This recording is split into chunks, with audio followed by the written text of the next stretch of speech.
The college basketball experience Mountain West season preview episode for 2023-24 on the Sports Gambling Podcast Network is brought to you by Underdog Fantasy. Underdog has just added Pick'em Scorchers, where you can win 100 times the amount of money you enter. That's right, turn $5 into 500 in one game. Plus, every Sunday they're giving away $100,000. Use the promo code SGPN at Underdog Fantasy for a 100% deposit bonus up to $500. We're also brought to you by Hall of Fame Bets, the sports betting research platform for parlays, player props, and game lines. Download the Hall of Fame Bets app or visit hofbets.com. Use that promo code SGPN to get 50% off your first month and start making smarter bets today, people. Plus, the NBA is back, and so is the NBA Gambling Podcast. They're not taking days off despite the rest of the league. To celebrate, we're giving away a NBA Gambling Podcast hoodie. Head over to sportsgamblingpodcast.com/NBA dog for all the details. And remember, as always, folks, to let it ride. Hey, this is Derek Stevens. I'm the owner of Circa Las Vegas. You're listening to SGPN. Let it ride.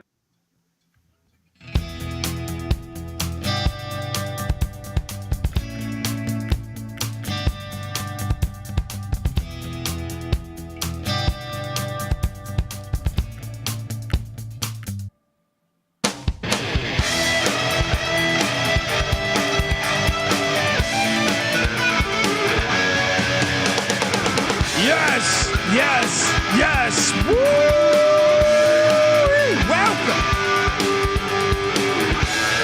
Welcome to the college basketball experience, Mountain West season preview. Oh, shout out to the chat. This one's gonna be a good one. You know it is, because out of the fucking blue, Mountain West has become super tough and elite, dare I say. Obviously, they had San Diego State, the Aztecs, play for the national championship a year ago. Unbelievable year for the Mountain West in general.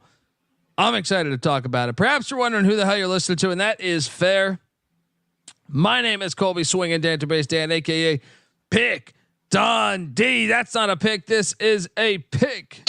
He was raised in the land down under, where a man thinks on his feet, speaks with his fists, and lives by his wits. When Dundee happened, he was a superstar. Somebody knows nothing. Somebody knows. Double the price. But no one touches Dundee.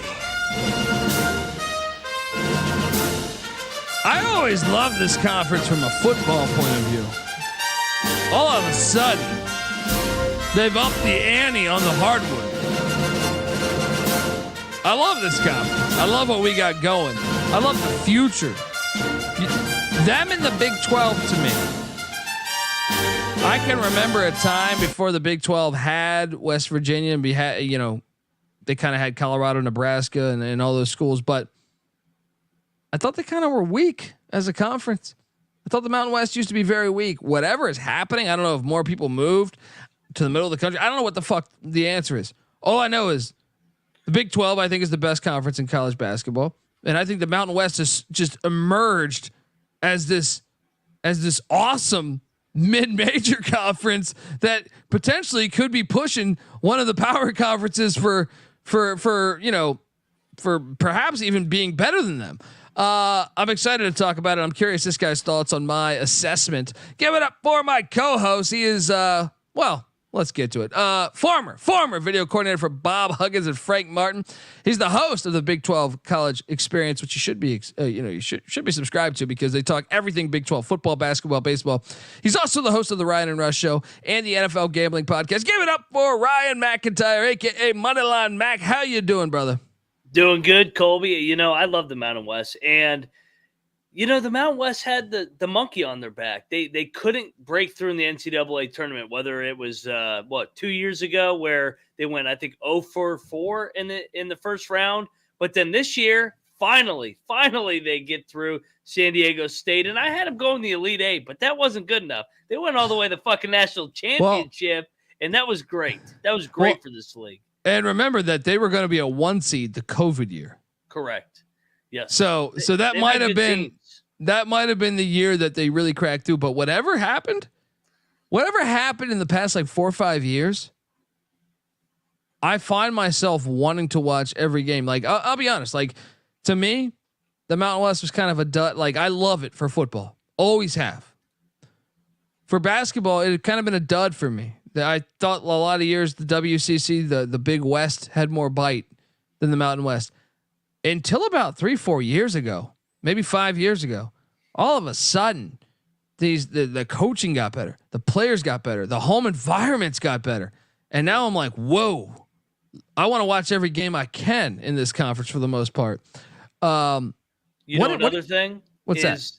They started playing Friday night games too, standalone games. So yeah, you got more eyes on it. They're not buried in that 150 game slate on a Saturday. I mean, I can count off the top of my hand how many Fresno versus Air Force games we were watching on a Friday night doing the Saturday show, or New Mexico, Nevada. I mean, they've been very strategic and smart about how they've scheduled, where they're either Saturday late window, or Thursday night late window, or Friday complete standalone. So bravo, Mountain West.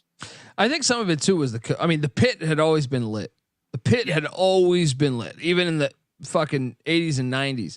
But I think Steve Fisher and Brian Dutcher doing that job they did with the Aztecs. I think Musselman at Nevada, Medved at Colorado State. And all of a sudden, UNLV has always been thirsty for it. It hasn't necessarily gone the way since Tarkanian, but you knew that was okay. And all of a sudden, you started to get to me, just better coaching. Tim Miles going to San Jose State, great get for San Jose State. And I felt like team by team, Linder at Wyoming did a great. I think he's a very good basketball coach, despite them being bad last year. I thought they're a good team and they're coached well. I think that I don't know. Sometimes maybe you can just catch lightning in a bottle. It's the same way that someone explains to me why was the ACC so amazing. And I'm not saying the Mountain West is on the ACC's level back in the 90s, but I'm just saying why is the Big 12 so great right now? I don't know if it's sometimes it's just everything happens together at once. I don't even know if it's organized. Yeah. You know what I mean? Why is the Big 12 so great right now? Because like I said, I grew up a Colorado fan. The Big 12 was kind of a shitty conference, a shitty P5, P6. Outside of Kansas, yeah. Yes, for a long time. So I remember those years as a Buff fan thinking, even if we have a winning record, we're not going to get in the NCAA tournament because this conference is not respected nationally. And all of a sudden now it's super respected. The home court environments have been incredible ever since, some of the dead weight has been gone. And the Texas schools invested in basketball. Now all of a sudden you have this brand new thing. And I don't know, the Mountain West I think is super fun right now. It reminds me of the Sun Belt in football. Yeah, you know what I mean? I completely agree. And how about Leon Rice at Boise? What he's been able to do while football's been obviously football there. I mean, football will always be king. But Leon Rice quietly 2 out of 3 NCAA tournaments. Colorado State, like you said, is always solid. And it's kind of like a mini version of the Big 12 because they have really good home court atmospheres. Yeah. Utah State. Their coach proof, whether it's Craig Smith, the coach prior was like a fucking legend. He was there 30 years. I'm drawing a blank on his name right now. Then you have Odom coming in. They've made the right hires. Their home court edge has been awesome. I don't know. This conference is fantastic. Speaking of being fantastic, this guy hosts the College Baseball Experience, and he's definitely had sexual relations in a LeBaron. So, look, this guy is a fantastic guy. He's behind the scenes on the College Basketball Experience, the College Football Experience. Give it up for Noah Beanick. How you doing, brother? What's going on, guys? And Mac, you came out with it immediately too. That was going to be one of my points. In the last 2 tournaments prior to last year, outside of COVID, they were 0-6, and it was a tough argument to make. Mountain West is getting so much better. Let me go, because I was doing bracketology last year, and people were giving me shit for having 4 or 5 Mountain West teams in it. Yeah. And I'm sitting here and I'm having to defend 8, 9 Big Ten teams and 4 or 5 Mountain West teams. It felt like the Mountain West was a mini Big Ten, not a mini Big 12. But some San of Diego that State makes the run. They fuck up my bracket because I had Creighton in the Final Four, but great run. some of that to me though was misseeding. Like I didn't think Colorado State deserved Michigan that year. 100%. I thought Colorado State was actually overseeded compared to other Mountain West foes. Well, yeah, but my point is okay. Well, but my point is sometimes it's about the matchup. You're seeing it right now, and we should talk about this actually before we dive into the Mountain West. Here quickly, let me make sure I don't sound like a drunk guy that's been having cocktails all day. We're going down the hole. Yeah, no, I feel like it's necessary to talk about this because it's topical right now. It is. If you're watching on YouTube right now, youtube.com/the college experience. But let me see if I can get an official tweet here so I can quote. Go to basically, so the NIT announced changes to the tournament selection format. Tournament to experiment with there's no more auto bids in the NCAA or in the NIT tournament. It's in Indianapolis this year, which is awesome at Hinkle Fieldhouse, but I think we should boycott it. I think if you listen to most people that care about college hoops, they want to boycott it. Yep. Because they want to put teams like Wake Forest that are like 14 and 17 into the big dance instead of Utah Valley or, perhaps some of the other big time mid-major winners over the years. I think this is, the fact they introduced, this reminds me of the Pat Fitzgerald shit at Northwestern. You drop it on a Friday, couple weeks before the season, thinking that no one's going to catch it. Well, luckily the diehards of college hoops caught it, and there's been outrage. Everything I see on Twitter is outrage, but this is a thing, and I know plenty of respected people, where there's Rocco Miller and other people that have been sharing this thing, and calling out Greg Sankey because this is what it's like a test sample of what they want to do with the NCAA tournament. I mean, this is ridiculous, man. This is fucking amazing. This is what we fear. Yep. And this is what I fear as a fan of any sport. And we just kind of had a talk about this pre-episode, slightly intoxicated.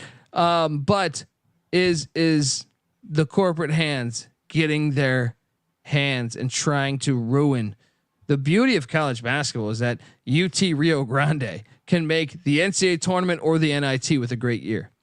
If you're going to ruin this, that fact that UT Rio Grande should have a better, if they win their conference, they should have a better chance of playing in a postseason than a 13 and 17 Indiana Hoosier team. I mean, we have a big problem going on our hands, man, and we need to cause awareness to this fucking thing. I know I'm a drunken guy right now, but I think we need to hammer this home almost on every episode. The NCAA needs to correct this. They are in the wrong. They are in the wrong 100% right now. And to me, I will not watch the NIT this year.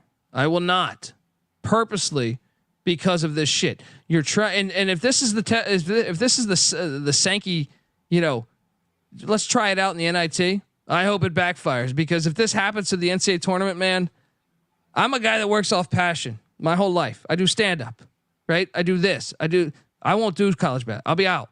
This show will be done. Because if I don't love it, I can't do it. What's your take on this, Mike or Mac? I'm sorry.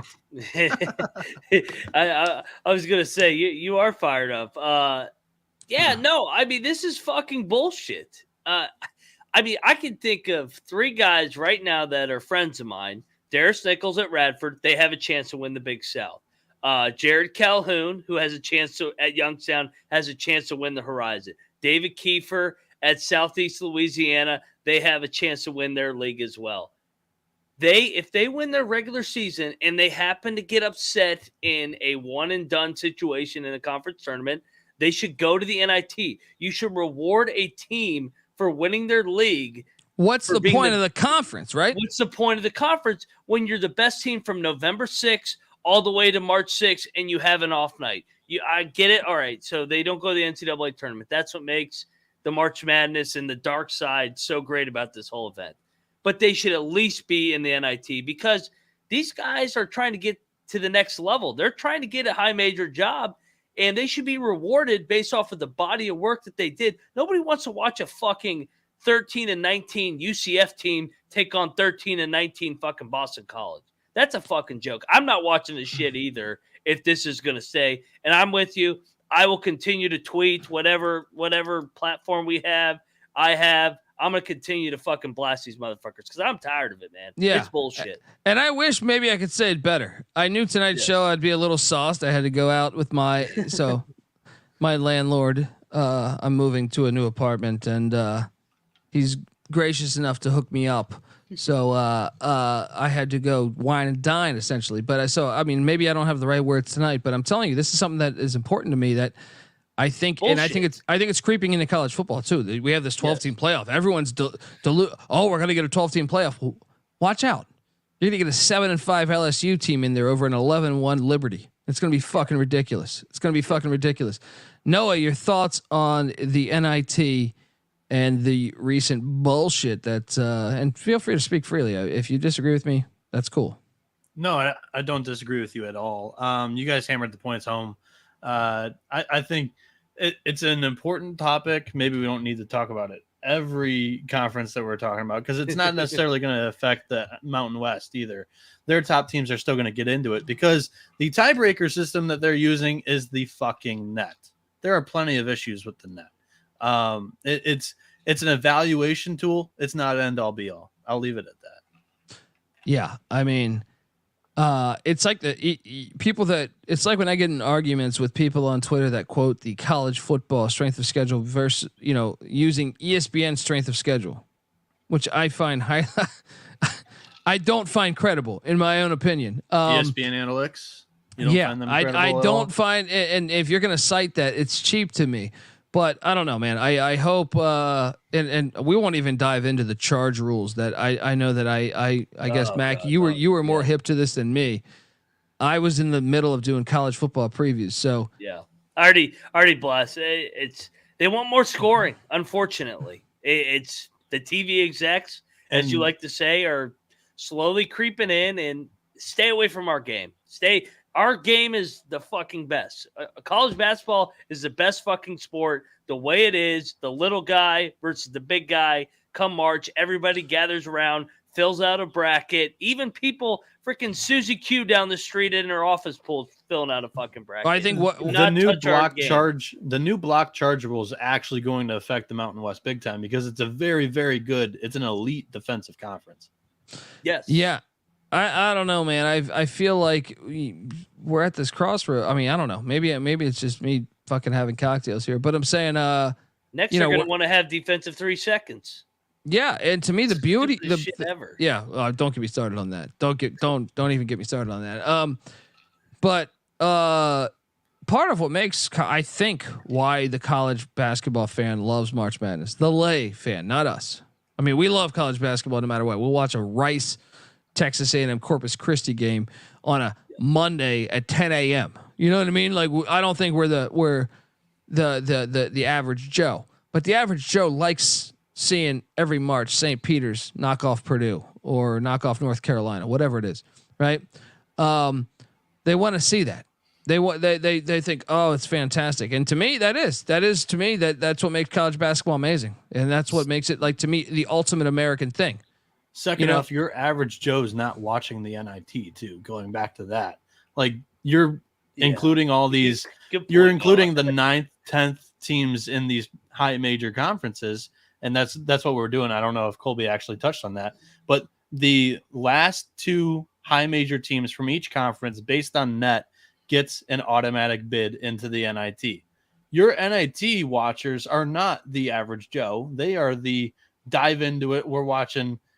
I think Colby used Corpus Christi as the example. Those are who was watching these games, and you just pissed off all of them. So. Yeah, no, I thought, look, Power 6 teams went 8-10 last year against mid majors from the NIT, and what's crazy is if they use that format that they're planning to use this year, I don't think North Texas or UAB would have been in it. Yeah.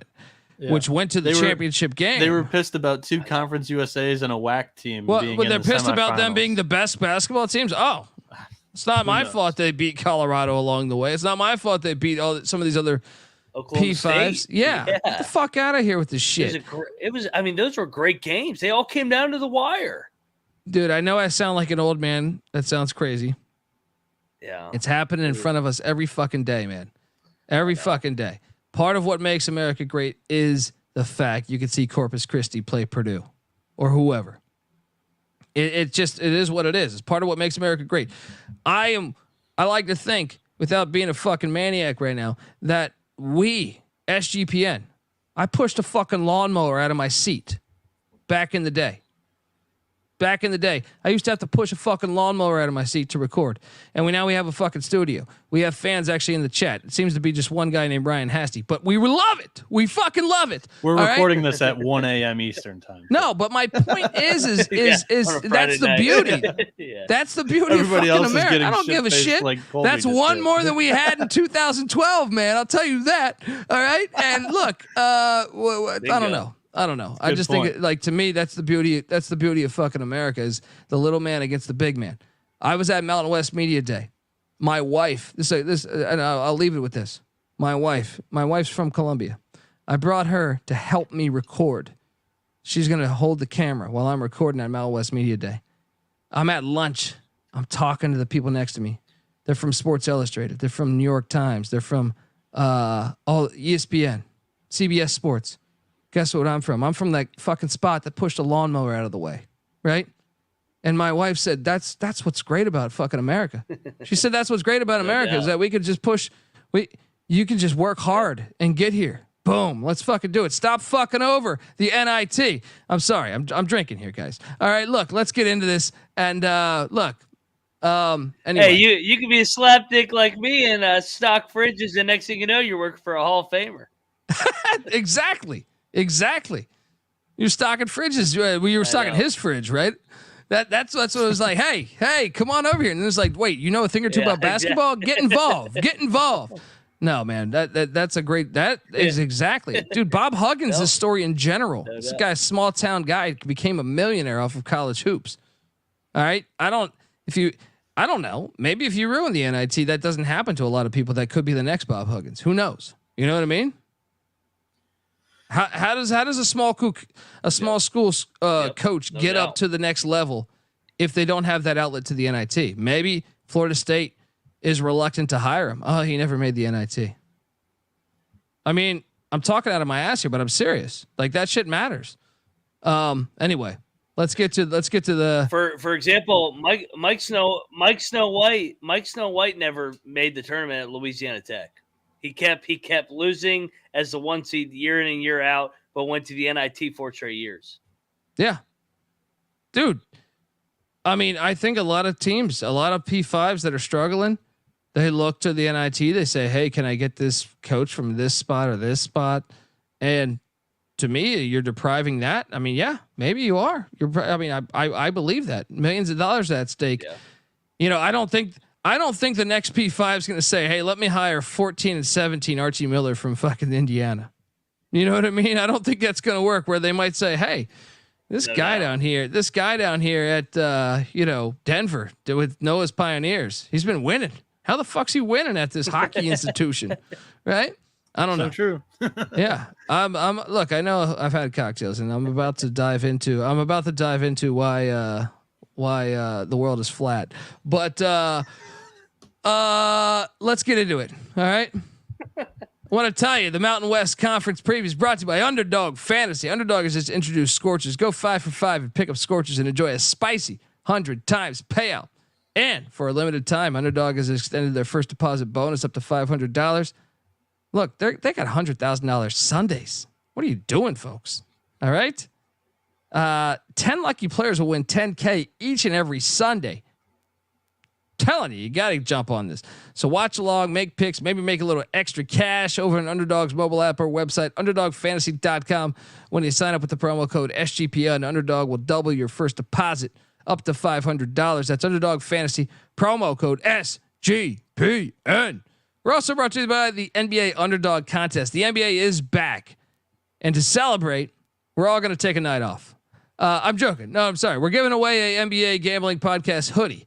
All right, look, head over to sportsgamblingpodcast.com/NBA dog to submit a screenshot of you playing NBA Underdog using the promo code SGPN, and one random winner will get a NBA Gambling Podcast hoodie. Just go to sportsgamblingpodcast.com/NBA dog.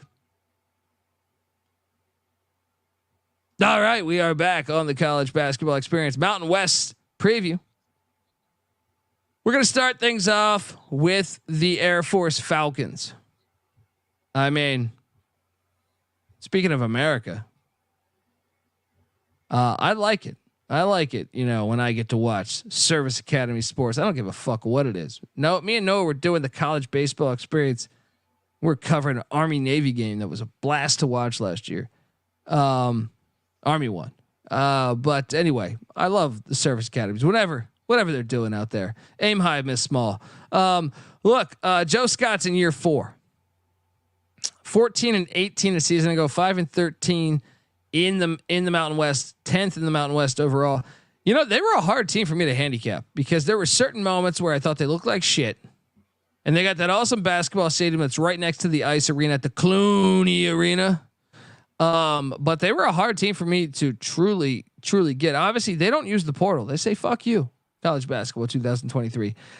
Jake Heidbreder is gone. Carter Murphy gone. Marcel McCleary gone. That's all together. That's about 26 points. I'd say about 26 points a game.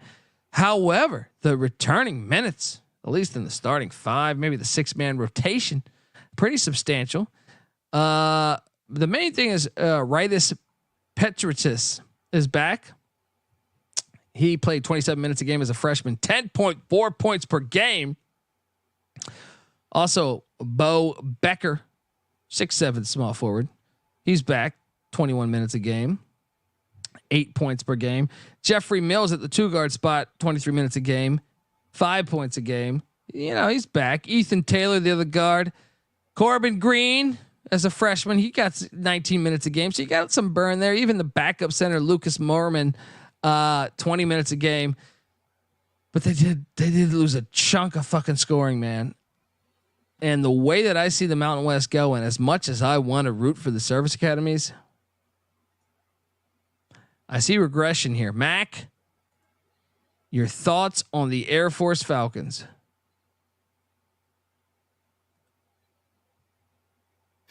Yeah, you mentioned it. They don't really believe in the portal, kind of like in football. But I mean, they were feisty as a dog last year, and I think, I don't know, man. You mentioned Joe Scott in his 4th year. They finished 5-13 last year. It's going to be hard for them to climb the ladder, though, in this really good league. And they have to battle so many limitations that they already have just with being a service academy that it's going to be hard for me to really buy into this team to take it to another level. It's just because the rest of the Mountain West seem like they're getting better and better and better. And it's like Air Force is kind of still Air Force. Noah, your thoughts on the Falcons? So they lose their best player in Jake Heidbreder to Clemson. And the Falcons with Heidbreder last year finished 10th. And this year they enter as the youngest team in a really good Mountain West. The Falcons were 6-6 in 2-score games a season ago. With a young team, that's an area where I'm predicting a little bit of regression, especially in a very good Mountain West conference this year. I think they'll be feisty at home, but that's about all I'll give them. Ooh. Fair. Let's talk about the Boise State Broncos. Leon Rice, back for his has it really been 14 seasons? God damn, I feel old. 24-10 a season ago, 13-5, second in the Mountain West. I'm a big fan of what he does here. And they also have Tyson Degenhart, who's a fucking stud. They also have the coach's son, Max Rice, back for his 6th college basketball season. They just let anybody play. Jay, you want another year? Sure. But I'll tell you one thing, getting those two back, huge. Yes, they lose Marcus Schaefer, who, by the way, is someone that was very clutch for them over the years. That is a huge loss. I know 13 points per game is big in general, but the amount of game winners I saw that guy hit or game tires, they're going to have someone step up at Extra Mile Arena. They also lose Najee Smith, who averaged 10 points a game as well.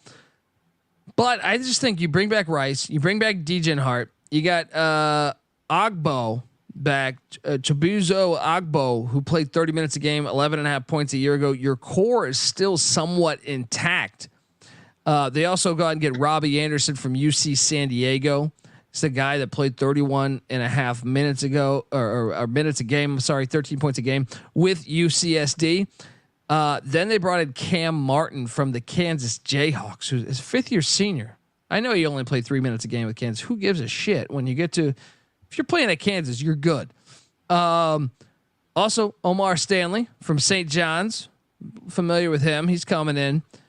I think they can contend yet again, just because I trust Leon Rice and Boise State. Mac, your thoughts on the Broncos? Yeah, I mean, Leon Rice has done an unbelievable job there. I mean, last couple of years, we touched on it in the earlier part of the episode.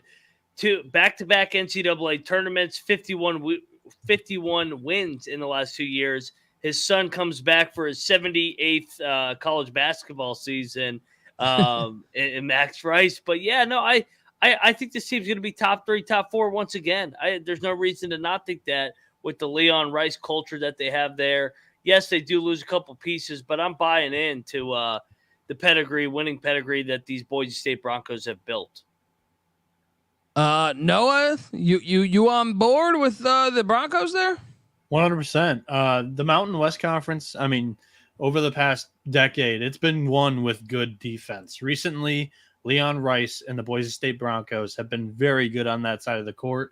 The Broncos have finished top 3 in the league in defensive efficiency in 7 of the past 9 seasons, and they ranked top 30 nationally in 2022 and 2023, the last 2 seasons. So you're returning Dagan Hart, who DJ Hart, he has all of the gamblers' hearts across the nation. Max Rice, Agbo, they all return. But Boise State, they have a new point guard in the center, which could be nerving. I'll start with Cam Martin, who transfers in from Kansas to play the 5. This is definitely a plus defensively because Dagan Hart last year, he had to defend other teams' centers. He was the 5 for the Broncos defensively. So immediately I see improvement defensively for the Broncos, and they were already an elite defense in the country. As for the point guard, Roddy Anderson, he's taken a big step up in leagues from the Big West to the Mountain West. He'll have to take another one and be more of a distributor and step into that role rather than be an everything guard like he was at UC San Diego. But I have this as a top 3 team in the Mountain West too. Yeah, I mean, I think they're going to contend. I don't know about top 3. We'll see because there's some loaded teams here. We'll get to our projections at the end here. But next up, we go to the Colorado State Rams, and Nico Medved enters year 6. He's done a great job with this program. Remember, Larry Astoria used to be here. Last year, they hit rough seas. Injuries was the problem, but 15-18 overall, 6-12. Remember, 2 years ago, they were in the big dance. They do lose John Tange. And this is a guy that averaged 14.6 points per game. Even Isaiah Rivera on the bench was solid. Even and James Moores as well played some solid minutes. Now the big news they got this offseason was a guy that played 37 minutes a game for them when he was healthy was Isaiah Stevens. He's back, and that is substantial news. Also, they got a few other guys that I think Rams fans should be excited for. And that is, Patrick Cartier is back, 22 minutes a game, 12 points per game. And then they went out in the portal and they added Joel Scott from Black Hills State. I know they're super excited about this guy. Also, Javante Johnson coming over from the New Mexico Lobos.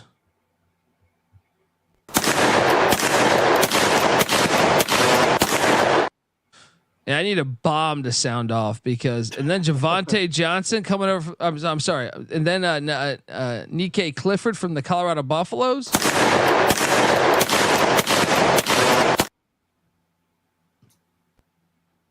the fuck's going on here? Anyway, look, I mean, those guys are all great pickups, but I still wonder about loyalty. But they have a lot of returning minutes. Isaiah Stevens. Josiah Strong flashed. I thought he's a grad. He's a 5th-year senior. Patrick Cartier. Jalen Lake. They got guys that played major minutes. Tavante Jackson, all have played major minutes before. I'm super excited. I think opening night they get Wright State, if memory serves me correct. I'm super excited to watch that game. I'm super excited to watch. I think they're a tournament team potentially. Everyone stays healthy. I think they can get back to the big dance. Super excited to see the Colorado State Rams this year. So with that said,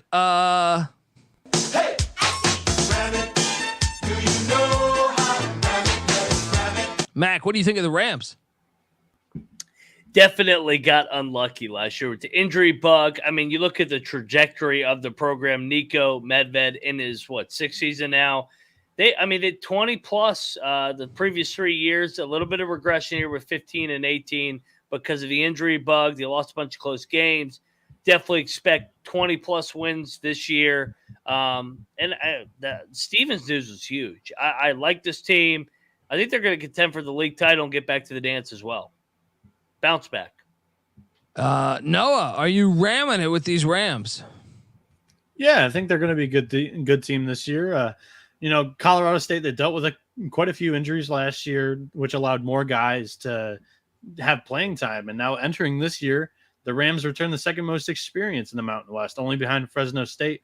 According to Torvik, and Colorado State returned 65% of their minutes from last season. And that's also the second most in the conference behind Nevada. Isaiah Stevens, one of the best players in the country. You guys already hit on him quite a bit. Nico Medved's offense runs through him.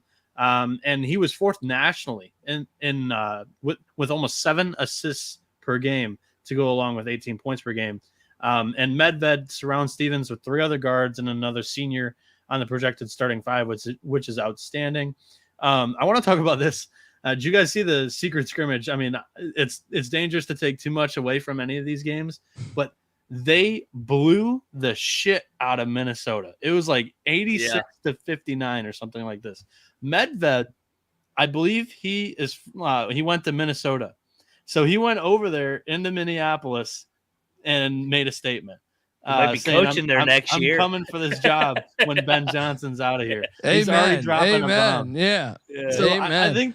I think this is a good year for the Rams. The one thing that I draw the line on Colorado State compared to the other top teams in the Mountain West, Medved teams are typically poor at rebounding. In 2023, 355th in the nation on the offensive glass. 2022, their NCAA tournament team was 341st.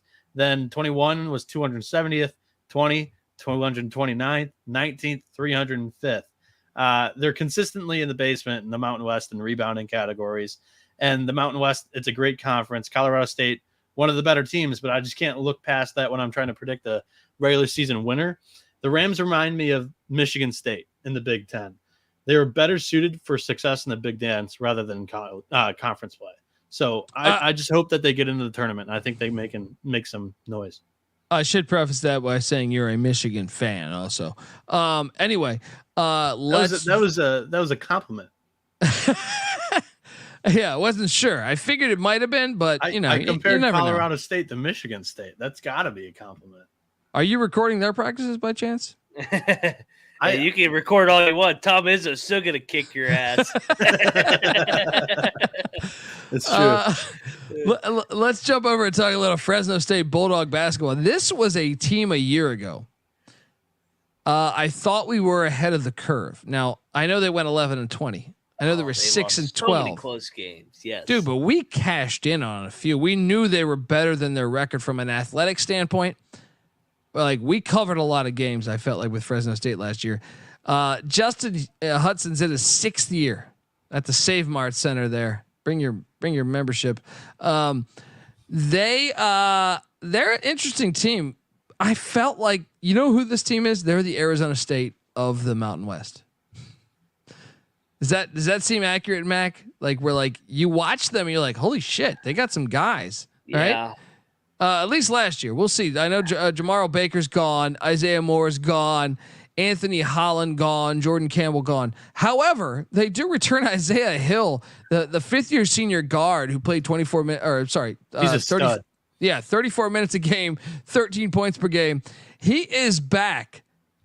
And a few other vets are back. Eduardo Andre, the big man, who I thought I've watched him. I thought at times he's really flashed. Leo Calamero is back, 5th-year senior. Gotta love that. Donovan Yap, just a 4-year senior back. I mean, they bring back some guys that make you think, okay. And then they went out in the portal and they brought in Xavier Dussel from the Wyoming Cowboys. I mean, this is a guy that played 26 minutes a game with Jeff Linder there. Isaiah Pope from Dixie State, aka Utah Tech. It's a guy that played 28 minutes with them. He was actually one of their better players, if not their best. And then Boyake from Arizona State, the Sun Devils. See, even the world agrees with me. They got some Arizona State guys coming to Fresno State.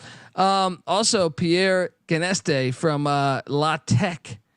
I know we might still be waiting on some waivers here, but I mean, I expect a little regression, but I know this: when you turn it on, and you're thinking, hey, this is a Fresno State game, they're going to be more athletic than people think.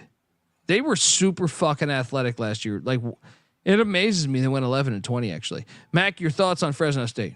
It was them in Wyoming that were like featured every single week on the Courtney Love games. They were so unlucky, and we ended up winning on them a bunch in February because they were so undervalued in the market. But like you said, man, they were way more talented than the record was. I just felt like they underachieved. I think a little bit of positive regression here because, like you said, I thought they were better than what the record was. And Hudson, year number 6, this is a big year, man. I mean, you gotta perform here. Desperation. I think they're going to be a 500 team. I mean, I know they lose some key guys, but I think you're right. I think you're just right. I think they're a pretty solid team. Noah, your thoughts on the Bulldogs? I agree with Mac here. Fresno State, they enter the season as the most experienced team in the Mountain West. It all starts up top for me and with you guys because Isaiah Hill is a stud. He played over 34 minutes a game last year, and he was the Bulldogs' leading scorer while having 4 assists per game. The projected starting 5 contains 5 seniors that all played at least 21 minutes a season ago. And I think the 2 new additions in Dussel and Pope fit very well into this team. I love the starting 5. However, the bench is a bit unproven. However, they're experienced. So they're all juniors, it looks like, on the bench. I think Fresno State's going to be fun. I think they hang around in the middle of the pack this year in the Mountain West. Yeah. And come on, get out to the Save Mart Center. All right. What are you doing? They got the Astro Pops 2 for $1. All right. All right. Look, folks, before we get to the next one, I want to tell you that the college basketball experience Mountain West season preview is brought to you by Hall of Fame Bets. Win bigger by betting smarter this NFL season with Hall of Fame Bets, the sports betting analytics platform for parlays, player props, and game lines. Research every NFL, NBA, MLB, and soccer bet with historical stats and data. Stop betting in the dark and join over 30,000 users. I'm sorry, that's funny. 30,000 users researching with Hall of Fame Bets to craft more intelligent, data-driven parlays. Download the Hall of Fame Bets app or visit hofbets.com. Use that promo code SGPN to get 50% off your first month today. Start researching, start winning with Hall of Fame Bets.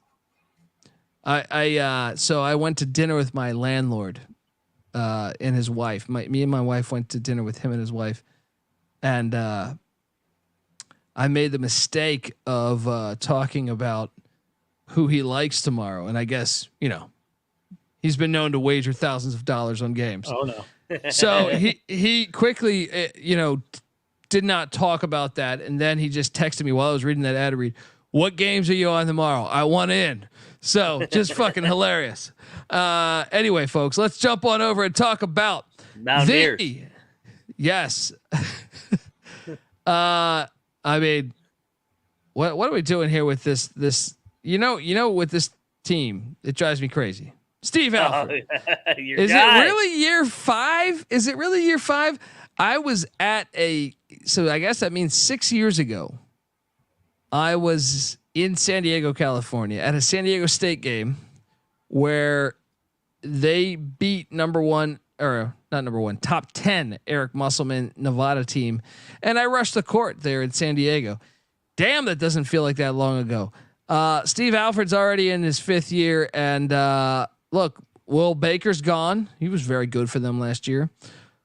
Couple other like kind of bench players, Darion Williams and Trey Pettigrew gone, but if anything, I'm kind of even though I'm anti-Alford, I like they bring back a shit ton of production, led by Keenan Blackshear. Remember him? It's a Virginia Tech transfer, right?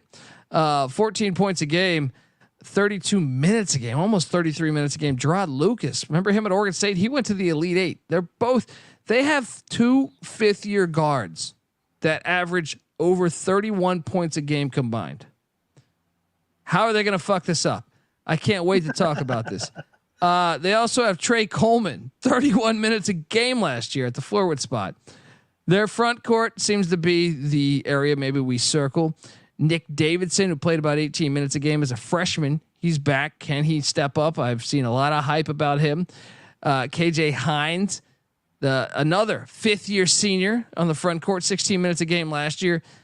I mean, you add in the fact they add Tylen Pope from the Tulane Green Wave with Ron Hunter, who played about 20 minutes a game there in New Orleans. They have Hunter McIntosh, Daniel Foster on that bench, Tyler Powell, that all pretty much averaged double-digit minutes a year ago. Mac, how are they going to fuck this up? Because when I look on paper, I go, holy shit, they're going to be good. You know what? I kind of think they're going to be really fucking good in the regular season, then fuck it up in the postseason. So, I mean, what's not to like about this team? Experience. Alford. I mean, as much as we bust Alford's chops, I mean, he's won 4 Mountain West titles at New Mexico. So, he's been there, done that. I actually kind of think they're a dark horse to win the regular season, but that doesn't mean that he's not going to fall on his face in the postseason. I mean, the guy got blown out by fucking Bobby Hurley in Arizona State in the NCAA tournament. And he lost fucking Harvard in the NCAA tournament as a 3 seed. So, I mean, it's almost like it's like handicapping the Dallas Cowboys, where it's like, all right, where are they going to fuck up? Like they may tease you a little bit and then they'll let you down. So, but I mean, other than that, I mean, what's not to like about this team? Yeah. Noah, is this your preseason favorite? Not quite, but I mean, the Wolfpack, they returned the most minutes out of anybody in the Mountain West from last year. Man. Yeah, Steve Alford returns one of the top Mountain West backcourts in Blackshear and Lucas. Another thing I love about Nevada is their length. You know, their point guard Blackshear is 6'6", Lucas is 6'4", Trey Coleman is 6'7", and then the front court there, all 3 of those guys in the backcourt played over 30 minutes ago. Or 30 minutes a season ago, like Colby mentioned. I think the experience, the continuity, the size, the versatility of all these guys is the strength of this team. And not many teams in the Mountain West have all of that lumped into one package. So I think the Wolfpack is going to be competing in the top half of the league standings too. All right, let's jump over and talk about the Lobos, New Mexico. Man, you guys, all right. I cannot wait for the season because I have a war. I love this team. I have a war with you and Slick Rick Pitino. All right. Like you guys think he's just some trash coach that's not going to do anything. Never said that. I cannot wait. You're going to get a text every night from me.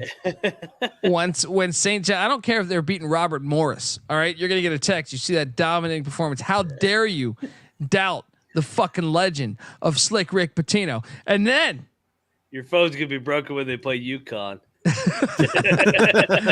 But now, I mean, it's Dan Hurley. Come on. Yeah, I mean, come on. The Hurleys, he's beat Hurleys before.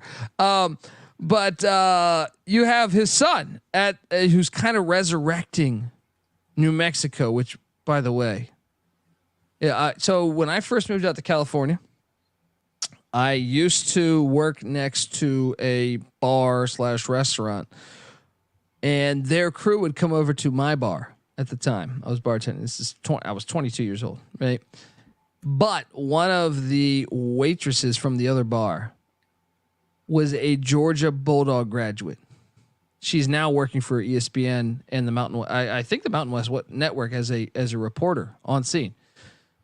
She told me this. She's like, she worked for the Longhorn Network for a little bit, and she worked with she went to the University of Georgia. She told me after a game at the Pit, she's like, that's the best place you can catch a basketball game in college basketball, right? She's like, that was incredible. The Pit is incredible. Everyone should get to the Pit. So Richard Pitino, when I look at this lineup with that home court advantage, folks, let's talk about it, because Jalen House, yes, the son of Eddie House, former Arizona State Sun Devil, who dropped, I think I watched him drop 62 points in a game once. Jamal Mashburn Jr., yes, son of Jamal Mashburn. And then Jamaro Baker, that came in from Fresno State. Yes, as dirty and disgusting as that may be, and is well worthy of this. He's still very good. He played 32 minutes a game at Fresno, averaging 13 points a game just about. Then they bring in Mustafa Amzil from Dayton. How did they get him here? I don't understand. Unbelievable, because he's very good at Dayton. He averaged almost double digits. And the Flyers can play ball. Then they have Nelly Jr. Joseph coming in from Iona. Dad said, "Hey, son, here, have some of my trash." No, I'm joking, not trash, but he's a very good player. I think that's going to help. Donovan Dent returns as a freshman. He played 19 minutes a game. They also bring in Isaac Musilla from Texas A&M Corpus Christi, who I was just talking about. He was one of their better players. I mean, what are we missing here, guys? I cannot wait. I know they lose Udeze from Udeze from Wichita State back in the day, right? But this team is gonna be loaded. And when I look at their 7-man rotation, they have one underclassman. Most are grad seniors. They have 3. Everyone's Stetson Bennett on this roster. Yeah, they should be the favorites, I think. What do you make of this team, Mac?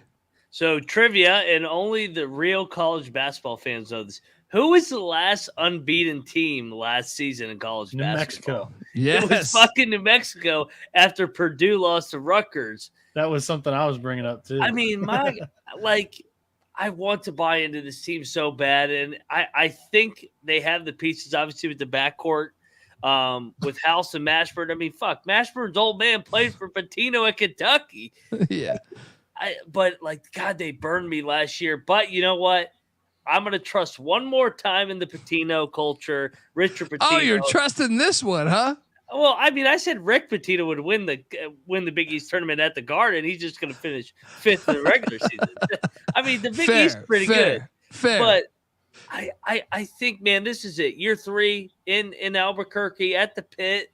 I mean, his old man gave him his center too. Like, he's like, "Hey, son, you guys, here's my player of the year from the MAC." Yes, because I thought they got thin on the front court too, and that's why they finished 8-10 in league play.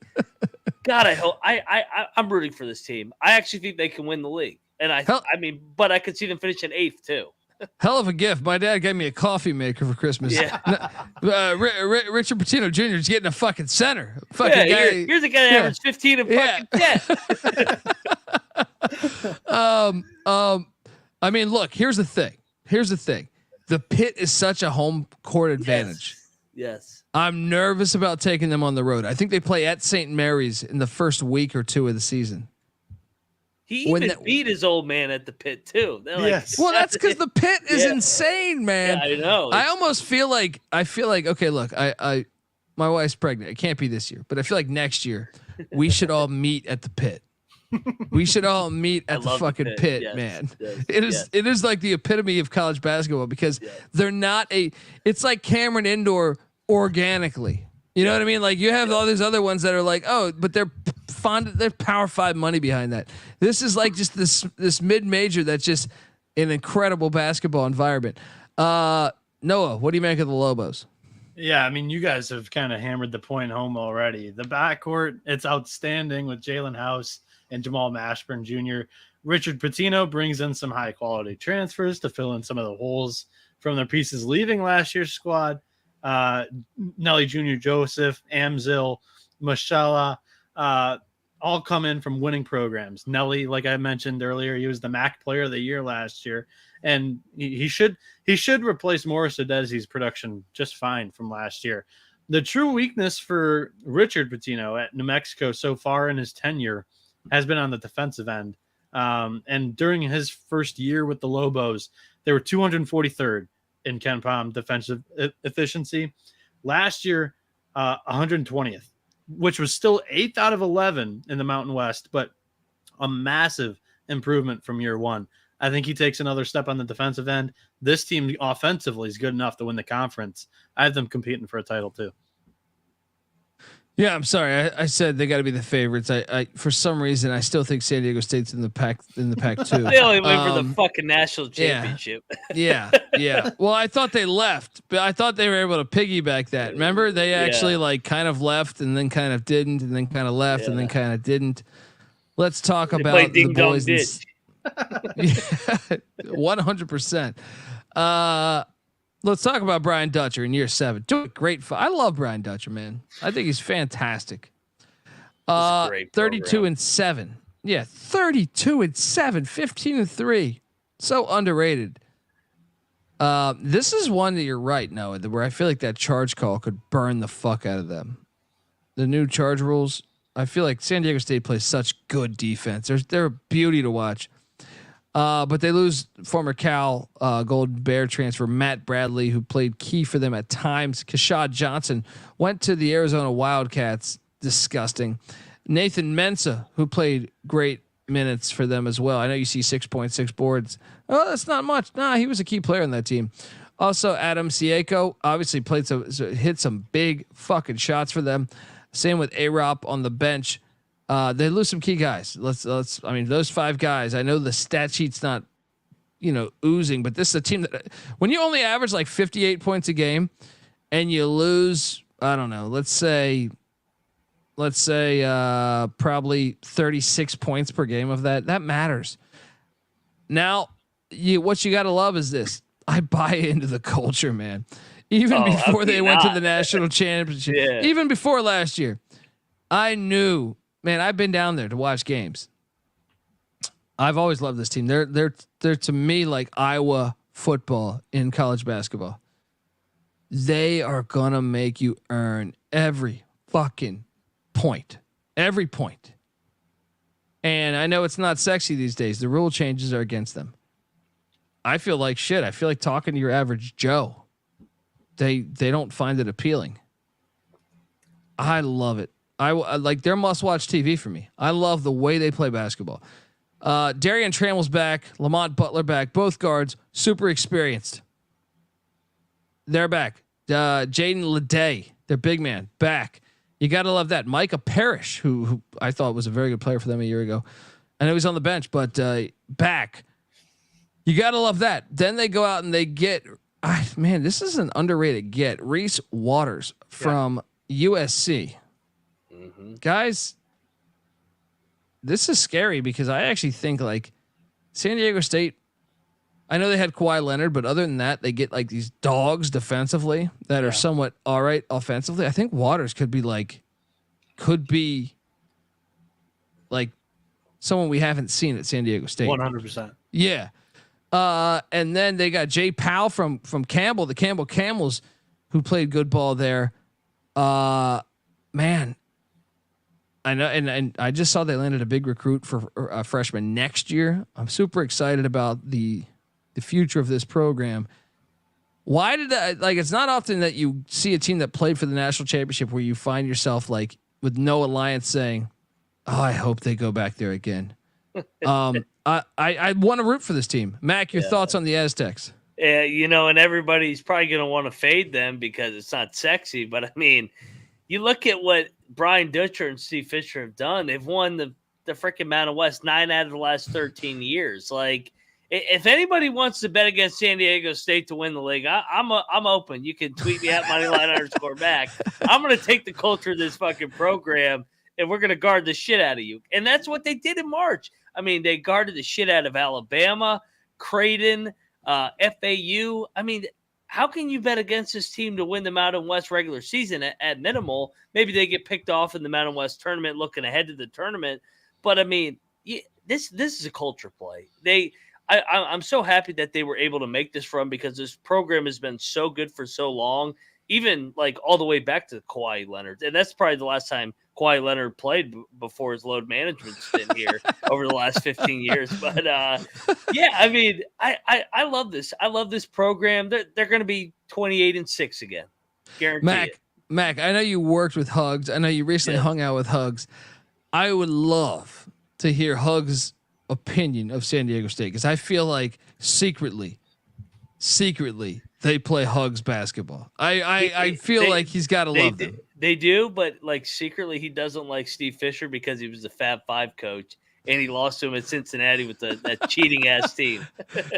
But I will say we beat the shit out of San Diego State in Vegas by 22 in a preseason tournament. But they were good at shit. We just were really good. But they play Hugs ball. Yes. When I watch them, I'm like, you could. That's why we beat the hell out of them because like they were so used to punking teams, and then they played Press Virginia, and it was like, oh shit, they're more talented and they're like as tough as us. Now we're done. Like so, yeah.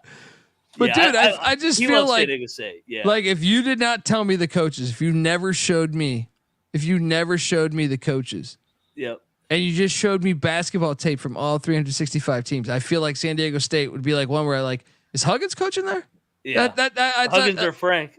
Yeah, I feel like I'd be like, who's coaching that team? Yeah. Noah, your thoughts on the Aztecs? So placing doubt upon the San Diego State basketball program last year was once again proven wrong, and in a big way. The Mountain West is one with good defense. I said it with Boise State, and it's hard to find a better consistently good defensive program. This is from Brian Ruff in the Almanac. San Diego State has had a top 30 defense per Ken Pom in 13 of the last 17 seasons. And the Aztecs have been ranked in the top 10 in 7 of those 17, including 3 of the last 4 and 6 of the last 10. Going to Reese Waters, I was going to mention this already, but time to do it again. He was the Pac-12 Sixth Man of the Year last year, and he's going to be one of the best pure scorers San Diego State's had. And I'm confident. Look, I had this plan before Mac even talked shit about this. I'm confident that Coach Dutch is going to have these guys ready to go once against this season. Shit got vacated like your football's about to be. Aztecs will figure out their 8, 9, 10 guy rotation by December. He'll be competing for a Mountain West title. And if anybody's calling for Juwan Howard's job, you look no further than San Diego State, California. You bring Coach Dutch home with a blank check. Screw the one free drink ticket here at the top from when we were in Vegas last March. You bring him home with a blank check. Coach Dutch to Ann Arbor if Howard. No, a blank tape. Blank check. Oh, well, I mean, he's got to scout the other team's defenses, man. But give him a blank tape. Do we still do tapes? It's a perfect fit. Make sure you don't call timeout when you're out of timeouts this time. AKA Chris Webber. Well, he traveled. He traveled right before that, but it's okay. No, dude. I love this team. I do too, man. I love the culture. Yeah, I do too. And Hugs does love San Diego State. He's just bitter. He's still bitter about losing to Michigan in the Final Four in '91. He hasn't forgotten. I was at the airport. One of their wins this past year. I want to say it was maybe the Creighton game. I'm at the airport bar, making conversation with the guy next to me, and he couldn't stand the way San Diego State played basketball. And I said, "Man, he doesn't get it, man." And that's what I'm. That's why I'm terrified of people that don't. It's like he doesn't get it. He doesn't get it. It's like people that don't understand Iowa football. It's like there's a beauty in this. There's a beauty in this. You got to just study it. It's fantastic. It's beautiful. I hope they make it back to the big dance in the championship game. Really. Anyway, I will say there will be times we'll fade the shit out of them in league play though. When they're on the road, when they're at the pit. Yeah, I will take New Mexico. They'll be bricking the shit out of every jump shot because they can't shoot worth But dude, they make you earn every fucking bucket. It is when I got really good seats to that Nevada game when they played Musselman a couple years ago. or apparently 5 years ago. And oh my God, man, I had recently gone to a Clippers Rockets game, and I thought, man, that's the first time I ever got front row seats at a Clippers Rockets game or at an NBA game. And I left that game thinking they don't fucking try. With the exception of Patrick Beverly, I thought no one tried on the fucking court. It looked like Blake Griffin, DeAndre Jordan. I was like, and then I went to that San Diego State game within that same week, and I was like, oh my God, like they're dogs after every fucking loose ball. Every little, if you're dribbling too close, you're too outside of your body, it's they're going to swat at that. It's going to get hit. They're going to make you earn every pass, every second. It was just beautiful. And that's why college basketball is fucking better, in my opinion. Anyway, let's jump over and talk about, this was a darling of mine last year. This was an absolute darling of mine. San Jose State, the Spartans, Tim Miles entering year 3. Great second year. I know he didn't make the NCAA tournament, but San Jose State has been so shitty. And Tim Miles, forever a legend for getting fired. And they asked him, I remember he got fired at Nebraska because his best players were injured. Unjustly fired, in my opinion. And he's like, the press are like, what do you got? What are you doing now? What are you leaving? He's like, I'm going to go home. I'm going to go home to my wife, pet my dog, and have a few Coors Lights. I was like, yeah, I like this guy. I want to root for this guy. He's me. He's me. If that happened to me, look, 21-14 a year ago, 10-8 in the Mountain West. And they made the CBI. Unfortunately, one of the key pieces to their success was Amari Moore. I watched a lot of this team because I locked them up a lot. I do buy into what Tim Miles is doing, but I'm curious, how can you get past that? How can you get past someone that I do believe was a key part of your team? Now they do have Cardenas back. I'm probably butchering his name. He was a stud a year ago too. At the point spot, Alvaro Cardenas. He can play, but who is going to make up for Moore? Because I felt like at every key moment, Moore would make a big fucking shot. They do have a lot of other returning production though. Like you look and say, okay, Trey Anderson, Tibet Gorner, Robert Viola, all back. All right, MJ Arney back. All played over double-digit minutes a year ago.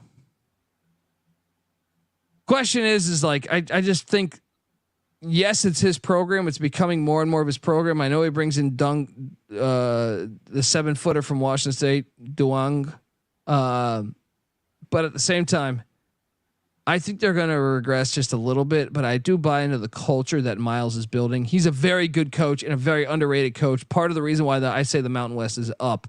Mac, your thoughts on Sparty? Yeah, hard to argue. He's not going to get the best out of him. That's kind of what he's done. And you look at, I mean, we talked about it on the Big Ten preview. He got Nebraska to the NCAA tournament in his second year. Kind of a similar trajectory with what he did at San Jose State. He kind of took it on the chin year 1, then jumped up to 5th. I think they're going to be around that 6-7 range this year, middle of the pack, because they lose so much. But I mean, he's not going to let them come back to the basement of this league. So it's more of a trust Tim Miles where they'll be competitive. But I mean, the talent is not there this year for Tim Miles, though. Noah, your thoughts on San Jose State? This was one of the tougher projections that I had for the Mountain West, because you want to trust Tim Miles, but what's coming back is not very good. They're the second youngest team in the Mountain West, and that's only above Air Force, who is very, very young, and they're a military academy. And the depth also is a very real issue for me. You have all underclassmen on the bench. You have 6 freshmen, 3 sophomores there, and overall, the starting 5 is not like, I wouldn't put the starting 5 in the top half of the Mountain West either. So I'm very nervous about this team outperforming where I have them, but I can't put them any higher. Yeah. All right, let's get over and talk about the Running Rebels. Man, that's the team that got me into college basketball. If I'm telling the truth, back in the Tarkanian days, Anderson Hunt, Stacey Augman, George Ackles, Larry Johnson, Elmore Spencer. I can go on and on and on. Anderson. Did I say Anderson Hunt? Greg Anthony? Yeah. All those guys, they were fantastic. This team was awesome to watch. Yeah. They were fucking awesome to watch. They were, to me, just one of the most exciting things that I've seen in college basketball. They lose some key pieces from a year ago. They kind of underachieve. I don't know where you're at with Kruger. I know it was year 2 last year, son of Lon Kruger, Kevin Kruger. But man, I kind of felt like last year's team was more talented than their record. They were 19-13 overall, 7-11 though in the Mountain West, and that's where it loses me. Beginning of the season, they were playing really good ball, but they lose Keyshawn Gilbert, they lose Elijah Harkless, they lose Eli Parquette, the former Colorado Buffalo, Jordan McCabe, David Mocha. I mean, I feel like this team was better than their record last year. You look back at what's returning. They went out in the portal, and I will say this: Dad's giving gifts all over the Mountain West because Lon Kruger did recruit Jalen Hill from Oklahoma, and they just send him to you haven't Porter Moser's not working out for you. Go see my son in Vegas. That's a nice get there. 5th-year senior, 33 minutes a game with the Sooners. He comes in. Also, Caleb Boone. I'm surprised he left Oklahoma State. I don't even understand it, but I mean, 11 points a game, 21 minutes a game there in Stillwater. They also they bring Kalen Boone from Pacific. They got they went deep diving a little bit there, but I mean, they returned some key pieces: Justin Webster, Jackie Johnson III, Luis Rodriguez, all key minutes. You want to talk about the team that could surprise? Can year 3 be a difference maker for Kruger? And that's the only thing that holding me back from this right now. I need to see, just because you're Lon Kruger's son, and no disrespect to Kevin, he just got to prove it to me. I don't doubt that he can. I just haven't seen it. So that's the one thing holding me back. But I think this is a contender in Vegas here. Mac, your thoughts? Yeah, I mean, they got a bunch of Big 12 guys. How can I not like them? I mean, they're coming from the best league in America. And it's ironic. My final year at West Virginia, Jordan McCabe is on his way out from West Virginia over to UNLV. And I was talking to him before he left just about the recruiting process with Kruger. And that's what Kruger's pitching, that he wants to be the Big 12 version in the Mountain West. And he's taken all Big 12 transfer guys. I mean, it's been Oklahoma, Oklahoma State, then Jordan, obviously, at West Virginia, who's now back at West Virginia as an assistant. But I kind of think, I'm looking at Lon's tenure. It took till year 3. I think this is the year that they take a step forward. They have too much talent. I mean, the Boone twins, Jalen Hill was a good Big 12 player. Now they get him in the Mountain West. Some more continuity. I got to think this is a top 14. I got to think Kruger. I mean, early in the year last year, it looked like they were gonna be. They were like New Mexico. Yeah, it's the Patinos and the Krugers right now. It's like, you guys got to take the next step now. Yep. Noah, your thoughts on UNLV, the Runner Rebs? So 4 5th-year seniors and a junior point guard that played 13 and a half minutes a season ago fill out the Rebs' projected starting 5. Jackie Johnson III is that point guard. Everything that I read about him says that he's going to have no problem filling the role. Even if he does succeed at doing so, the backcourt lacks a little depth here for me. I'm a bit nervous about being a little too high on UNLV because of that, because I think one injury and you're getting into very deep waters and guys that have not played much D1 ball at all in the backcourt. And so to the positives, though, because I do like this team. I love how Kevin Kruger, we've already mentioned it. He went back to Oklahoma to grab Jalen Hill, and he brings in the Boone brothers, Caleb Boone from Oklahoma State, Keelan from Pacific. I think UNLV should finish in the middle of the pack. The only reason why I can't have them, competing for a title, they'll be competing for an NCAA tournament berth, is just because I don't know how Kruger is going to do. Like, he hasn't shown anything yet. So that was the only thing that was holding me back, besides, maybe a little bit of backcourt depth issues. Yeah. And Isaiah Cottrell's good too. I know Ryan Hasey's in the chat. I mean, he was a role player for us. I mean, now he's at UNLV. I mean, they got enough play. They got enough pieces. It's time to put it together, Kruger. It's the one thing. It's the one thing that I think you sit there and say, it's like Patino. Yes, very similar comparison. It's like the rosters are telling us, let's bet this fucking team. Yeah. Let's see, because it's never that simple. All right, let's jump on over and talk about the Utah State Aggies. Do we have to? I mean, are you not a fan of Danny Sprinkle? Because I'm a fan of Danny Sprinkle, but holy moly, but this team turned itself over. If there's ever a time to sprinkle the money line, he's never had a losing season as a head coach.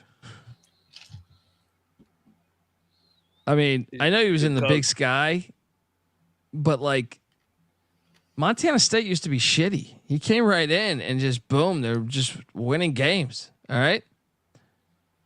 I don't know. I mean, I think there's something to that. You look at the previous coach, Brian Fish.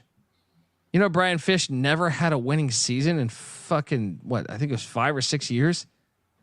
And Sprinkle just comes in and every year they had a winning season. That tells me you can coach. I don't know. It's going to be fascinating to watch. But obviously, here's one thing that we got to factor in here with this team. I know the turnover is insane, but the home edge is also insane. People talk about the pit. One of the sneaky lit places is D. Glenn Smith Spectrum.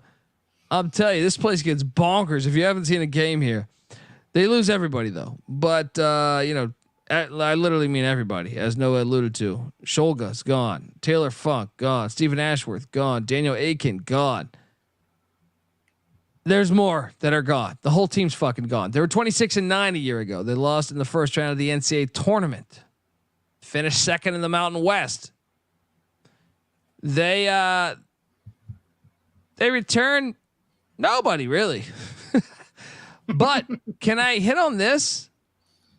He brings in a couple of his own guys. They weren't like huge pieces to that Montana State team though. Because I saw that as well. But Darius Brown, the second dude, averaged 30 minutes a game at Montana State, 9 points a game at the point spot. I know that stat line might not light it up, but you're playing 29 and a half minutes a game in D1 college basketball, and you're a fifth-year senior. He's a good piece, but he's stepping into a really good Mountain West that's got many, many good defensive teams. That's a tough step. And they also have great Osobor. Are you fucking kidding me? I can't fade this guy. I know he only played 19 minutes a game, but he averaged 10 points per game in 19 minutes. Noah, I disagree with your assessment. And then you go out and get Ian Martinez from Maryland. What's his name? The OG coach, not Gary Williams. After Turpin. Yeah, Turgeon. Yeah, not Mel Turpin. Turgeon. Mark Turgeon. I got Turgeon and Terps mixed up. Mark Turgeon, though, he can recruit well, man. And to me, I don't know, man. This team might be better than I think they're kind of one of the mystery teams. Them and maybe Fresno. Udaje from Coastal Carolina played big minutes in the Sun Belt there. Nigel Burris coming in from the Idaho Vandals. There's a reason this coach hasn't had a losing record, and he took over a loser of a program. They're going to be better than what you think. And with that home edge, as Mac alluded to, when San Diego State hits the road, when New Mexico hits the road, and you have to go into an absolutely lit environment, look for me to take the Aggies. I think they'll be better than what you think. I think they'll be better than what you guys think, or the national narrative thinks. Well, can I jump Mac here? Because I think the national narrative is a bit off.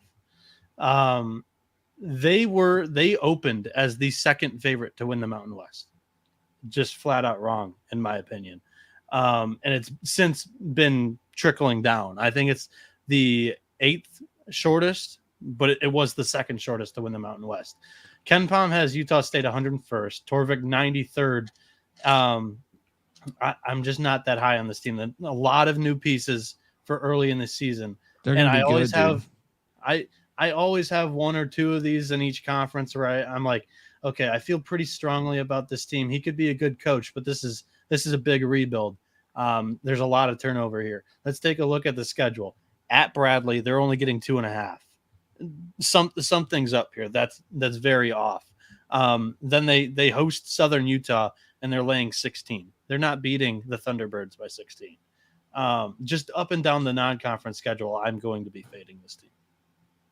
I think you might be underselling them. This team's college basketball 2023, and I buy into what Sprinkle does as a coach. Mac, your thoughts on the Aggies?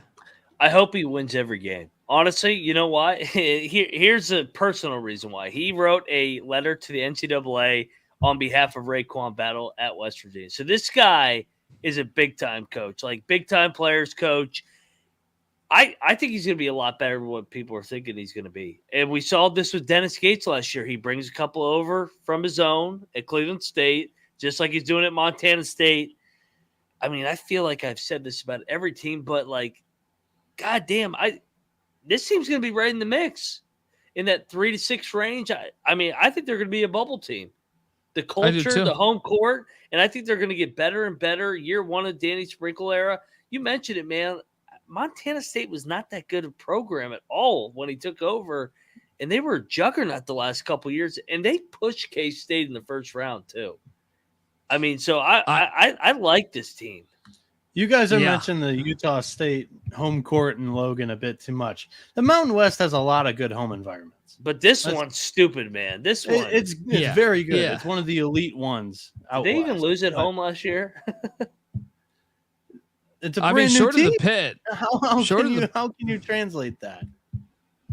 I mean, but there's got to be like this is why Vegas is wrong though, is they don't factor in what a college basketball game in Logan, Utah is like. I don't care who the fucking coach is. We've seen 4 different coaches do this. You know what I mean? Like to back you up, Vegas would actually be right on this. They opened them as the second favorite.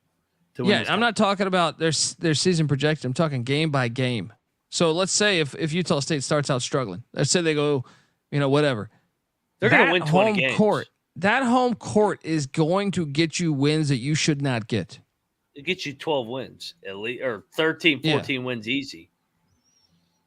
And I think that's. I don't know how many of those are conference though. I really don't. This is a good conference. It is, but it's a big rebuild.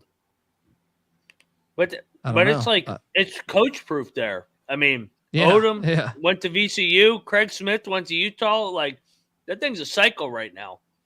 No, I think it even goes back. I mean, they had. Why am I drawing the blank on the fucking? See, I'm still in football mode here. They have a legendary coach that was there forever. That literally was the reason why. I mean, look, I'm going back right now through their history as we talk about this. There was a guy that was there for like fucking 20 years. I feel like. First off, they had Larry Astacia back in the late 80s, early 90s. Okay, Stu Morrill is who I'm talking about. Stu Morrill. So they went from Stu Morrill, dude. This program. When's the last time they've been ass? They haven't been ass. Honestly, since 1992 under Cone Smith. They haven't. Have they even had losing seasons? Yeah, I think 15, 16. Okay. No, 2017 was a losing season. Yeah, they've had one losing season. Yeah. One fucking losing season since fucking cable TV, essentially. Good luck. Yeah. Good luck fading this one. You even mentioned it. It's a new era of basketball. This is not the same program. Like they literally retooled the entire roster. There's nobody that's even coming in from the same. No, but that's why they can. So it's Dennis a new Gates era. in Missouri. Yeah. That's why they can. That's why Dion at Colorado is way above, gonna hit. He already hit the over in the first like fucking month, is because this is a brand new day and age. this is I'm drawing the line. I'm not budged. So All right. we can get to the preseason rankings. I'm gonna have them down there. We'll see who's right. Well, your wallet will budge. Okay, next up. No, I'm fading them early this season. I am. The Wyoming Cowboys. Cowboys, Man, baby. Jeff Linder's a good coach, man. He's a fucking good coach. They were injured last year. When I read off 9-22, 4-14, get the fuck out of here. Linder's done a great job with that program. Unfortunately, Hunter Maldonado's gone. Noah Reynolds is gone. He went to Green Bay. Jeremiah Odin's gone. Xavier Ducell is gone. Ethan Anderson is gone, the former USC Trojan. Fuck, that's a lot. And shout out to the chat. And I want to throw this comment up by Trey. Keep an eye on San Griffin, a transfer from Tulsa. All right, let's talk about it. Because he did light it up with the Golden Hurricanes. 29 minutes a game, 15 points per game in the AAC. They also brought in a cool cot from Fort Lewis. Huh. Sounds like a bed that you sleep on in jail. A cool cot. And then you got Mason Walters from Jamestown, good pal of John Smith. Who knows what he did with Pocahontas? But I mean, Oleg Koenetz from Nebraska. The good news is they do return a couple pieces. Brandon Wenzel was a guy that played solid minutes for them. Caden Powell is a guy that I think they have height, they think can be the guy who was a freshman a year ago. Also, Kenny Foster's back 18 minutes a game. Damn it. If a couple of these pieces had just stayed, I really thought this could be a tournament team. What did Linder do to deserve this rating, or just people leaving? Like, you know what it is, man? Last year. What did he do to deserve this? You know what it is, though, man? I think it's a tough sell to kids. Like me and NC Nick were partying in Laramie. It's like a block. It's not like it's a hard job, man. I've been to Morgantown. I've been to Boone. I've been to Greenville, North Carolina. I've been to some small ass. I mean, Morgantown's not even that small, but I'm saying like I've been to some small locations. This is small. You know what I mean? Like this, it's a hard sell just because it's really small. So that's probably what it's probably going again. I don't think it's Linder's culture. I think he's a damn good basketball coach. Actually, I think he's underrated as a basketball coach. They'll probably be a lot better than what we think. I'll say that. Do I expect regression? No, I don't. From 9-22 and 4-14 in conference, no, I think they'll be better in conference because as long as everyone stays healthy. Last year they were super dinged up, and I think he's a very good basketball coach. Mac, your thoughts on Wyoming? Yeah, I mean, super banged up's an understatement. And I mean, 2 years ago they were 25-win team, went to the tournament, played Indiana, and then last year they couldn't catch a break. I think they'll bounce back. I don't know if they'll get back to the big dances. I mean, this is a hard league. I mean, it's so balanced. Linder in year 4, I liked him at Northern Colorado. I think that they're good in the top 5-6, but like I worry about the depth a little bit. But I do trust Linder to get the most out of this group. Yeah. I mean, that's another place that gets lit too. Noah, what are you doing here with the Wyoming Cowboys? I think it's a theme kind of in the Mountain West. I'm low on San Jose State. I'm low on Wyoming. I'm low on Utah State. Danny Sprinkle, Linder, and Tim Miles, 3 good coaches with teams that I don't really like here in the preseason. He brings in some experienced guys in the portal, but overall, I just don't think the talent's here to compete night in and night out in the Mountain West. You know, I was going to mention something else, but I forget. We mentioned this on another show, and it's the same team. A couple of these guys come in from losing programs. That's another issue for me. Like Griffin from Tulsa. I forget who mentioned that in the chat. That was an all-time bad team, straight up and just against the spread in the market last year. and Nebraska has been a bottom feeder for a little bit in the Big Ten as well. So, and then some JUCO guys. So I don't really know how this roster is really going to mix too well. I have them down in the basement as well in the Mountain West. Whoo, whoo, whoo. All right. Well, this conference is going to be hard to forecast. Let's just get to it. I don't know. I feel like it's just part of this is like the Big 12. I feel like no one can be that wrong, if that makes sense.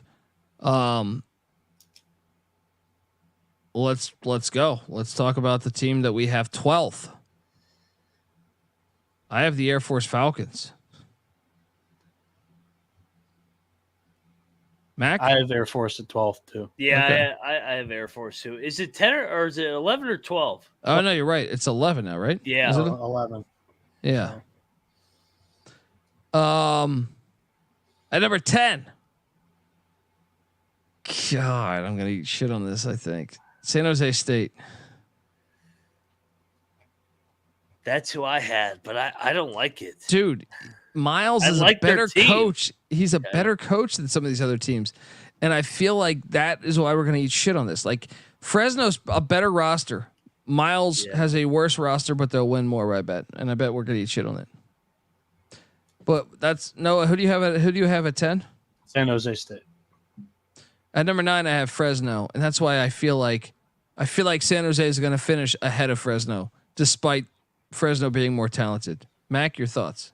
I'm gonna flip them just because of that. I'm on board. I'm on board. Let's do it. Let's do it. San Jose 9 and Fresno 10. Yeah, just Yeah. because of the coaching. I agree. Noah, who do you have at 9? Wyoming's at 9 for me. That is my number 8. That's my number 8 too. I have Utah State at 8. Woo! Woo, woo, woo. At number 7, I got the UNLV Running Rebels. Mac? Man, I struggle with this one. The top 7 for me was a complete struggle. I went with my number 7 team. I'm gonna go Boise. Maybe a slight step back, but I mean, I still like the team. Yeah. Noah? I got the Running Rebs at 7. Oh, there we go. At number 6, I do this every year. Fade Steve Alford, Nevada. Last year got pretty extreme though. Like if you backed them, they lost. If you faded them, they won. And you faded them a lot, and they were able to get to the tournament based off you. They shouldn't have made the tournament. That was charity. That was charity. He must have fucked Bob Knight's ex-wife or something. I don't know what's happening. Did you take him against Arizona State in the tournament? I can't remember. No, I took Arizona State. Okay. I went Colorado State at 6, and I like that team too. Noah? I got Fresno State at 6. I got Colorado State at 5. Mac? I went Utah State at 5. Noah? Colorado State at 5. Or no. Sorry. Nevada at 5. At number 4, I do have Utah State, the Aggies at number 4. Mac? Steve Alford, number 4 for me. Colorado State 4. At number 3, I have Boise State. So we are way off on Boise State, Mac. What do you got at number 3?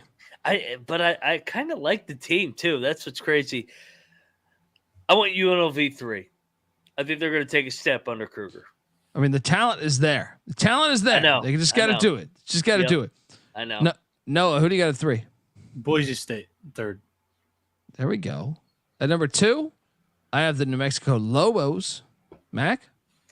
I got the Lobos too, so I got Kruger and Patino. I'm buying in one more time, going back to the well with talent. Come on, old men. Noah? Make it a clean sweep at number 2, and I assume number 1. I got New Mexico at number 2. Yeah, we all have San Diego State at number 1, and that is our show, folks. Tournament champ. Does it with- change from San Diego State? Yes. Yes, I agree. There's a lot of Mormons in Vegas. Utah State You're dancing doing again. this out of spite. What do you mean out of spite? I think they're good. You're off. You're going to be off on them. No. All right. Look, you're going to need that They're No not Shoes winning the Nation. You're going to tournament. need that No Shoes Nation fucking flag because you're not going to have shoes because you're going to lose all your fucking money. Right? They're not winning the tournament.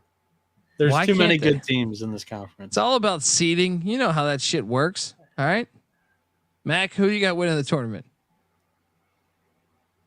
Oh man, I'm gonna go Utah State too. Danny Sprinkle gets back to the dance. They got the magic. Let's man. go. Let's sprinkle that money line. Yeah. Let's go. Let's go Utah State. Yeah, you're hating on a good culture. Here, Yeah, man. you are off on this one, dude. No. Give Who do me you got? Colorado State winning the conference tournament. I think they got the best player in the conference, and I think he might take over in that tournament. That's fair. Yeah. Isaiah Stevens. Away from Fort Collins, they're not the same team, man. We'll see. We'll see. What's that? There Utah are State. so many good home environments in the Mountain West. That's why there's so many Mormons in Vegas. Bryce Harper grew up in Vegas. He's Mormon. You know who might win it? UNLV might win it this year. They could. They Yeah. could. They could. So the sleeper team for you two is Utah State. 100%. with that? 100%. Yeah, And I to think me, they're that, better. Yeah, to me, you know, I want Fade Alfred. They're fucking overrated. Let's go. I'm on it all day. He doesn't preach the good. Like when I watch a Steve Alfred coach team, dude, I live fucking 5 miles away from UCLA's campus. You know how many times I went to a UCLA game and I go, how the fuck is this team so bad? He sucks. Fade him. What are you doing here, Mac? for my fade team, I guess Boise by default, but I mean, I still think they're pretty good. But they've had some good luck over the last couple of years. Won a bunch of close games. Maybe they go from second, third to sixth or seventh this year. That'll be my bust team in a way. Noah? So my sleeper team is going to be Fresno State. My bust team, I don't really have a bust team. I guess you could call me pretty chalk up and down this conference. My bust team is Utah State. Get out of here. They are not winning the conference tournament. They're not finishing wherever you guys have them. I'm fading them early on in the season. Look, how about this? After you're wrong, you have to Do we do meet a it. second Vegas bet? You have to meet us in Logan, Utah. He's going to be For a blaming it on game. racism. For a game, yeah. For a game, because I mean, come on, dude. You got to go there. I'm gonna have to pay. How about this? If you're wrong, we get to paint your face blue and white and go to a fucking Utah State game. How far is I don't know the They're by distances like on the west. Wyoming. They're no, it's far. Oh, From what, Vegas? It's far. Yeah. They had a shitload of fans last year for that final that they lost to San Diego State, and they almost beat San Diego State. Dude, they're always tough, man. They're always tough. Culture. Let's go. Folks, that's our show. 1 hour, 40 minutes of Mountain West / me rambling. Hope you dig it. This is the college basketball experience. We're here every single night of the college basketball season. I can't fucking wait. I'm moving into a new apartment just for the season. I mean, just like a month early, so I can get ready for the season every night. Can't wait. November 5th, the first show. Season starts November 6th. Oh, are you guys just handicapping a couple games? No. Every fucking game of the slate. Fuck you, world. All right. We've been doing it for years. We are the college basketball experience. Give us a follow on Twitter at TCE on SGPN. I'm on Twitter at DColbyD. Mac's on Twitter at Moneyline_Mac. Noah's on Twitter at NoahB77_. Subscribe. Tell a friend. Until next time, folks. Subscribe to the college football experience. Subscribe to the FCS college football experience. Subscribe to the college baseball experience. Subscribe to the Big 12 experience and the Ryan and Rush Show and the Sports Gambling Podcast Network. You can get the SGPN app for free in the App Store and Google Play Store. And go right over to VSiN right now. They're live. Exactly. I'm watching them right now. I got it on the TV. Until next time, this is the college basketball experience, Mountain West style. You better start thinking about yours. And we out of here.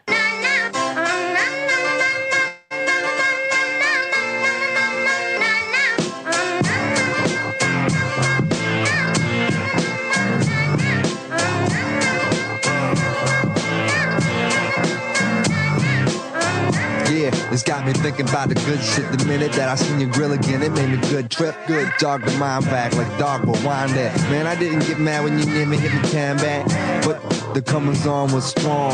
Now my shit's coming along, you know the song. The truth is I'm pretty much on fire again. It's heating up for real, I'm alive again. And that's the attraction factor. Vancouver, Michigan with my rap disaster. Yeah, you know you want it how you want it. No need to trip cause I got it, doggone it. It's all yours and the extras too. All the super music and the sex for who? Just get it straight cause you caught me in a good mood. Let me demonstrate what this time of year could do.